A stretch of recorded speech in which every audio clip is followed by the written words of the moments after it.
Continuando o capítulo 3, esqueci o título, Nossa Relação com Deus, vamos ler o tópico As leis que dizem respeito a mim comigo mesmo.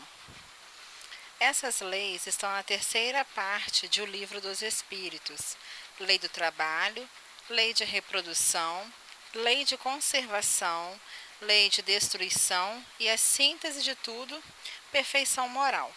Kardec desenvolveu esse conjunto de leis em O Evangelho segundo o Espiritismo, no capítulo 4, Ninguém poderá ver o reino de Deus se não nascer de novo.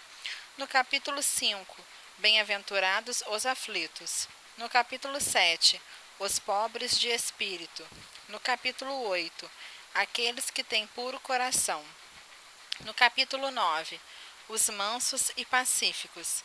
No capítulo 10, Bem-aventurados os misericordiosos.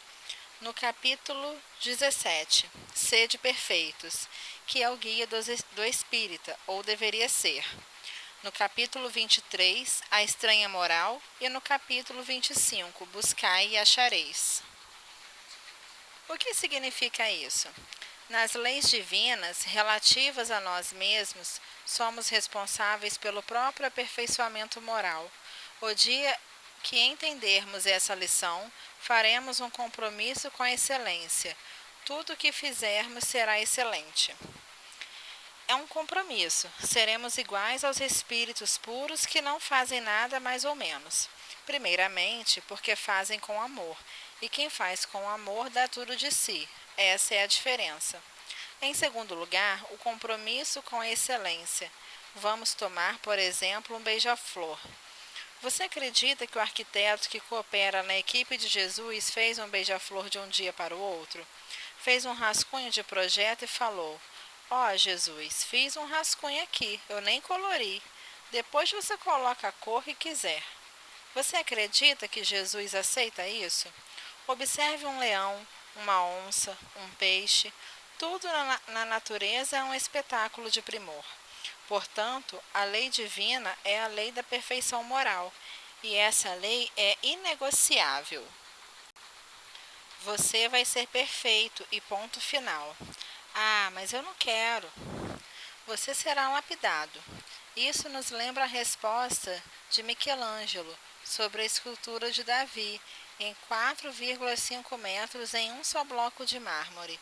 Ao ser questionado como havia conseguido, ele respondeu: já estava lá, eu só tirei os excessos.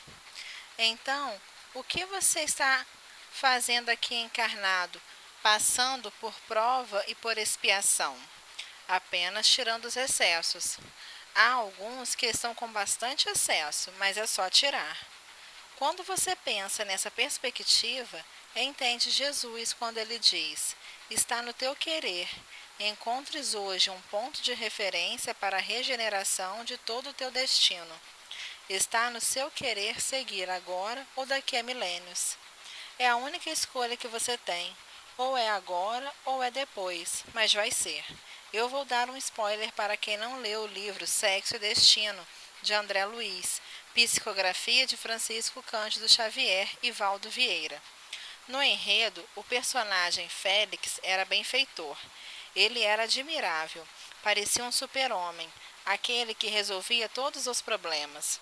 Realmente um espírito bom, caridoso, amoroso.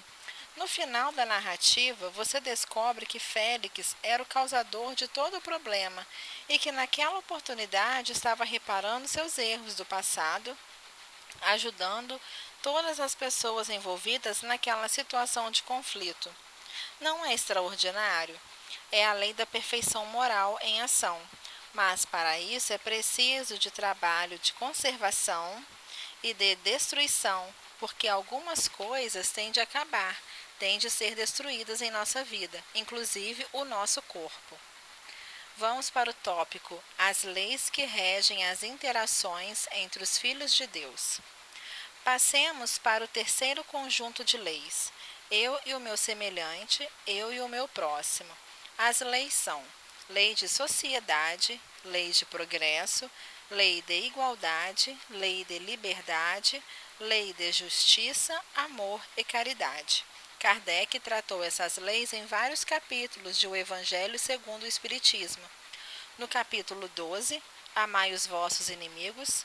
No capítulo 13, não saiba a vossa mão esquerda o que dá a mão direita. No capítulo 14, honrai a vosso pai e a vossa mãe. No capítulo 15, fora da caridade não há salvação. No capítulo 18, muitos os chamados, poucos os escolhidos. No capítulo 20, os trabalhadores da última hora. No capítulo 21, haverá falsos cristos e falsos profetas. No capítulo 22, não separei o que Deus uniu. No capítulo 24, não coloque a candeia debaixo do alqueire. E no capítulo 26, dai de graça o que de graça recebeste. E qual o significado dessas leis? Que há uma justiça que preside os nossos destinos. E, metaforicamente, cada um de nós tem um processo, ainda que bem simplificado. E sabe onde está o processo de todas nossas encarnações? No nosso perispírito. E o mais interessante é que quando desencarnamos, ele se torna visível para todo mundo. Isso nos remete à obra Nosso Lar, no episódio da mulher que ajudara a praticar muitos abortos e tensionava adentrar a colônia espiritual. Todavia, um olhar mais criterioso dos seguranças detectou pontos escuros em seu perispírito que denunciavam seu comportamento desregrado. E ao ser questionada quanto à existência de tais pontos escuros, a criatura passou a agredir verbalmente os seguranças, pois continuava a burlar a lei divina. Particularmente, quando eu li esse episódio, me senti receoso de desencarnar, expor minha história reencarnatória, me tornar vulnerável. Mas essa é a grandeza da justiça divina. O processo está em nós, ou seja, todo o registro do que já vivemos em inúmeras reencarnações. E o que podemos constatar é que cada ponto desses narrados em Nosso Lar é uma tecnologia espantosa, pois que se André Luiz olhasse por um ponto, ele veria toda a cena em 5D e veria a imagem em movimento, o sentimento da criancinha assassinada, a sensação da mãe, o seu sentimento e pensamentos na hora do aborto, tudo registrado. Para facilitar o entendimento, vamos usar outra metáfora. Imagine que você, desencarnado e presente em uma reunião pública na colônia espiritual Nosso Lar. De repente, em meia reunião, em um telão gigantesco, todas as suas conversas do WhatsApp começam a aparecer. Você entendeu agora? É por isso que os espíritos superiores não condenam ninguém, não julgam ninguém. Eles curam, sem julgar, sem condenar. O exemplo seguinte ilustra com exatidão a postura dos espíritos superiores quanto à questão julgamento-condenação. Certo dia, Chico Xavier assistia a reportagens. Em uma delas referia-se a um sequestro e assassinato. Chico lia todos os jornais da época, inclusive aqueles considerados sanguinolentos, e ele lia todos os crimes. Sabe para quê? Para orar pelo criminoso. E, naturalmente, em suas reflexões profundas e espirituais a respeito daquela notícia específica, ele deve ter meditado: o que leva um ser humano a cair nas malhas do crime? Pois que o mal é feito em um vírus, uma doença, e qualquer um de nós pode ser infectado. Chico, por sua vez, estava naquela reflexão quando se aproximou Emmanuel e esclareceu que criminoso é qualquer um de nós que não foi descoberto. Retomemos Nosso Lar, com Dona Laura, a mãe do personagem Lísias, que, juntamente com o marido, ao ter certos sonhos que remetiam a algumas lembranças, procurou o ministro Clarencio, que elucidou: minha filha, trata-se de regressão espontânea. Vocês serão encaminhados para o Ministério do Esclarecimento, para os técnicos da memória. Concluídos os exames e a certeza de regressão espontânea, o casal foi submetido ao processo de recordação de suas encarnações. Adentraram a câmara de memória, reviveram e sentiram as mesmas emoções. Terminado o processo, o casal voltou à presença de Clarencio. Vocês lembraram? Perguntou Clarencio. E eles responderam: Lembramos, e a gente decidiu que quer reencarnar. Quando percebemos tais aspectos da justiça divina, adquirimos consciência de que tudo que fazemos ao nosso próximo, na verdade, fazemos a nós mesmos. É por essa razão que no ato da crucificação de Jesus, quando o auge da truculência humana era expresso contra o nosso guia e modelo, ele orou e disse: Pai, perdoa, eles não sabem o que fazem. E não sabem mesmo, e a lei divina sempre nos devolve ao mesmo cenário, com as mesmas pessoas e circunstâncias, porém com uma diferença: a inversão de papéis. Por isso é importante pensar muito a respeito. A lei de sociedade, as leis que regem a nossa relação com o próximo, intimamente, estão nos dizendo: pense bem, o outro não é tão outro quanto você pensa. E há muitos que acreditam que Deus perde tempo punindo e perseguindo seus filhos. Não há punição, há responsabilidade. A lei de causa e efeito é simples. Quem provocou a desordem? Você? Então resolva, você é o responsável.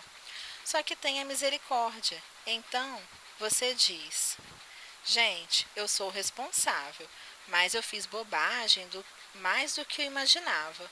Por sua vez, os espíritos de luz nos dizem: Nós vamos ajudá-lo, porque se não tiver ajuda, você não conseguirá consertar. Essas são as leis divinas, até que um dia você opera uma síntese profunda de todas as leis divinas, porque, como diz o filósofo e padre Teilhard de Chardin, tudo que sobe converge. Tudo que está subindo está convergindo na altura. Tudo está unificado. E todas as leis divinas se unificam no amor. Por quê? Não há necessidade de lei para ensinar quem ama a não prejudicar, porque quem ama, ama. Se você faz seu trabalho com o mais profundo amor, é o melhor que pode fazer hoje. Daqui a 500 anos, você poderá fazer melhor? Sim, mas hoje é o melhor. Portanto, se você ama, vai ter o melhor relacionamento, vai ser o melhor profissional, o melhor espírita, o melhor cidadão. Portanto, a grande força da vida é a força do amor.